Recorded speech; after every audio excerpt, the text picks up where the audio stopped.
এখন যে class 10 chapter number 10 উপপাদ্য 1.2 অর্থাৎ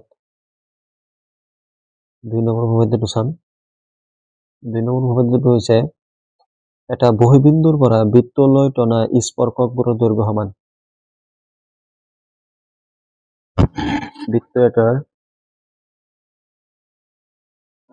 বহিবিন্দু যদি P হয় আৰু বৃত্তটোৰ স্পৰ্শবিন্দু এটা হৈছে Q আৰু এটা R আৰু কেন্দ্ৰবিন্দু যদি U হয়, কেন্দ্ৰ বৃত্তৰ বহিবিন্দুটো P হলে আমি প্ৰমাণ কৰিব লাগে যে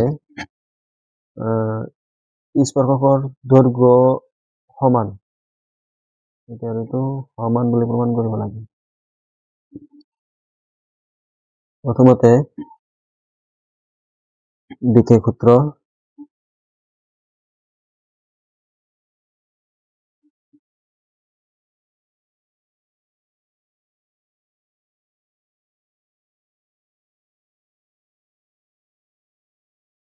কেন্দ্ৰীয় বৃত্তৰ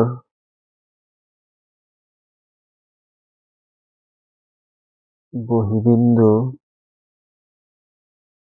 P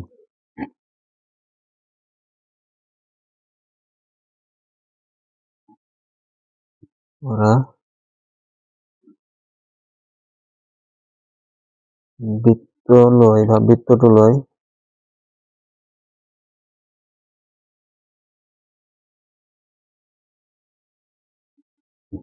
PQ আৰু PR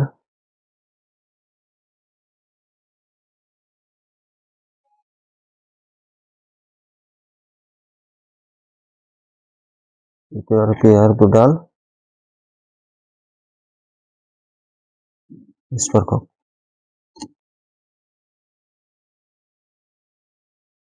প্ৰমাণ কৰিব লাগে যে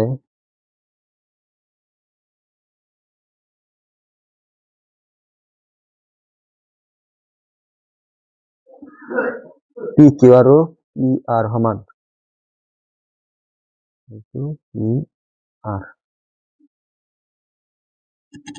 এতিয়া এইটো প্ৰমাণ কৰাৰ কাৰণে আমি অংকন কৰি ল'ম।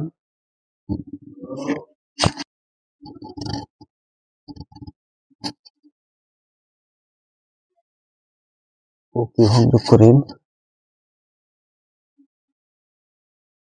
OR সংযোগ কৰিম আৰু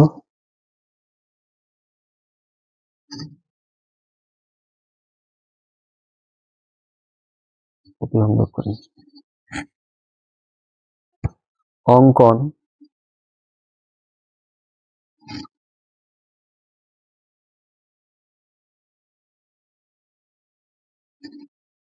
OP OQ আৰু OR সংযোগ কৰিছো। OP OQ আৰু OR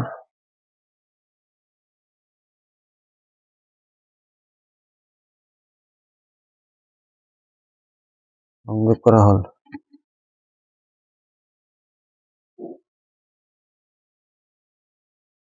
এতিয়া আমি প্ৰমাণ চাম।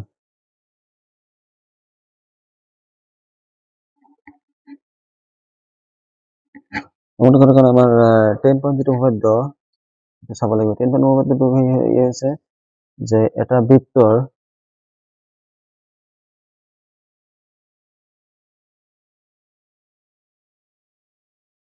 কেন্দ্ৰ টনা ব্যাসাৰ্ধ, এই ব্যাসাৰ্ধটো স্পৰ্শকৰ লম্ব হয়।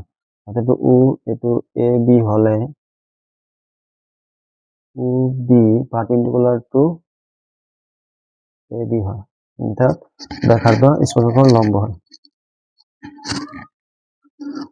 এই ক্ষেত্ৰত এটো যদি স্পৰ্শবিন্দু হয়, Q বিন্দু PQ এডাল স্পৰ্শক আৰু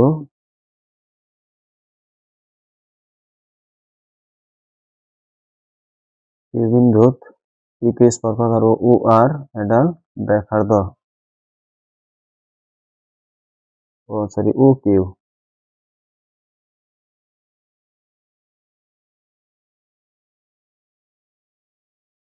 ব্যাসার্ধ। যদি ব্যাসার্ধ হয় কি হব, এটা ব্যাখ্যার্ধ, এটা হচ্ছে স্পর্শক, স্পর্শকের মধ্যে এটা লম্ব, তাহলে আমি কি লিখতে পারি যে O Q perpendicular to E Q, O Q perpendicular to E Q. এটাকে আমি লিখতে পারি এই গুণটু তোমার লিখো এই গুণটু 90 ডিগ্রি বলে লিখতে পারি যে O Q P, O Q P equal to 90 degree. একে ধরে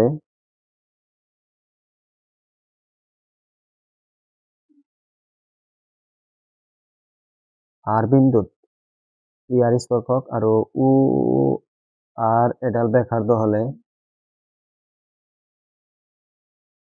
একে ধরে আর বিন্দু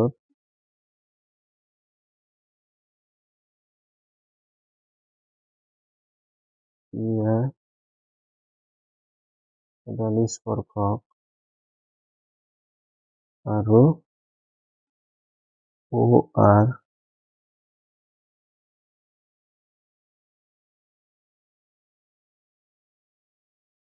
ব্যাসার্ধ মাধ্যম কি লিখতে পারি যে ও আর পারপেন্ডিকুলার টু পি আর,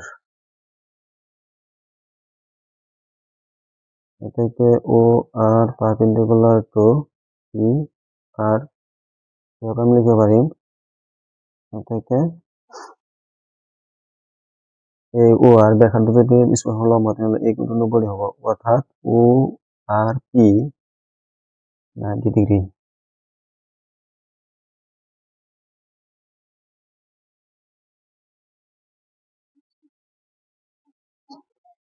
এতে আমি দুটা ত্রিভুজ বসলাম, এটা ত্রিভুজ ও কিউ পি আর ও আর কে দুটা ত্রিভুজ বসলাম। এই ত্রিভুজ দুটা আবার যদি আমি হরবাহু দেখাবো পারো, হরবাহু দেখাবো পারলে হবো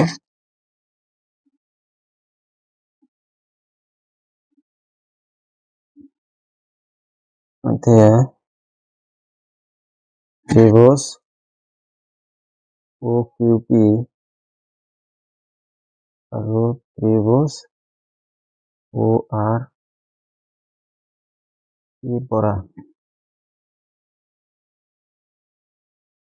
ত্রিভুজের পড়া এটা ও কিউ পি এটা ত্রিভুজ লইছো আর ও আর পি এটা ত্রিভুজ লইছো, এ আর কি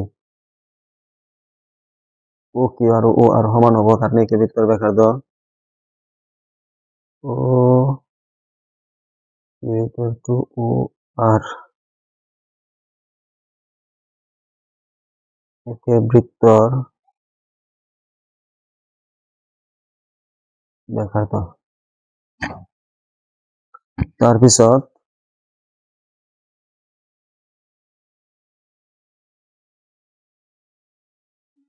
এই ওপি আৰু পি ও অৰ্থাৎ ওপি ওপি সাধাৰণ বাহু হ'ব। এইটো ত্ৰিভুজৰ এই ওপি বাহু আছে, এইটো ত্ৰিভুজৰ ওপি বাহু আছে, তাহলে দুইটা ত্রিভুজের ওপি বাহু হয়, আমি লিখব পারি ওপি ইকুয়াল টু ওপি বা পিও সাধারণ বাহু,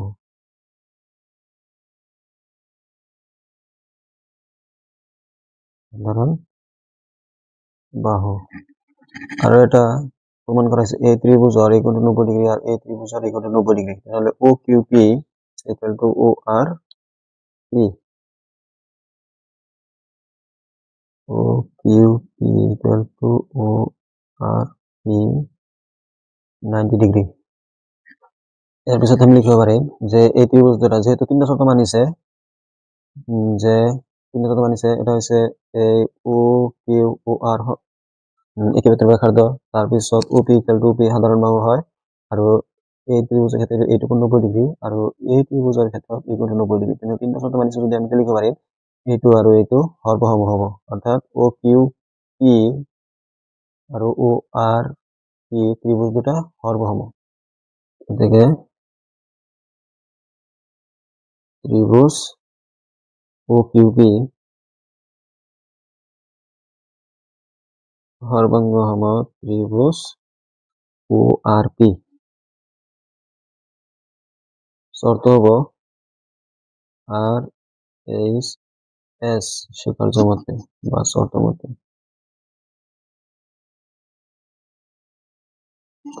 কারণ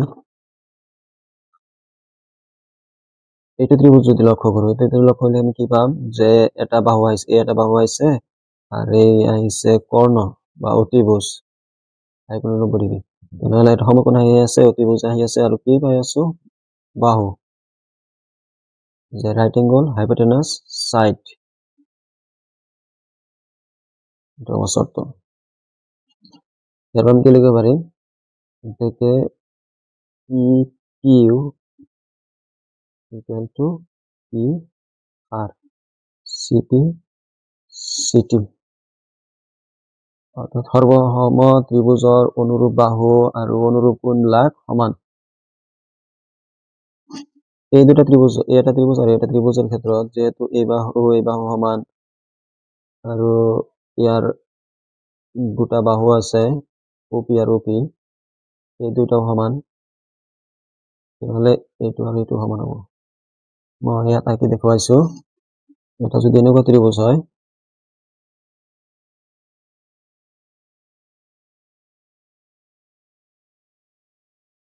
আৰু এটা আছে এনেকুৱা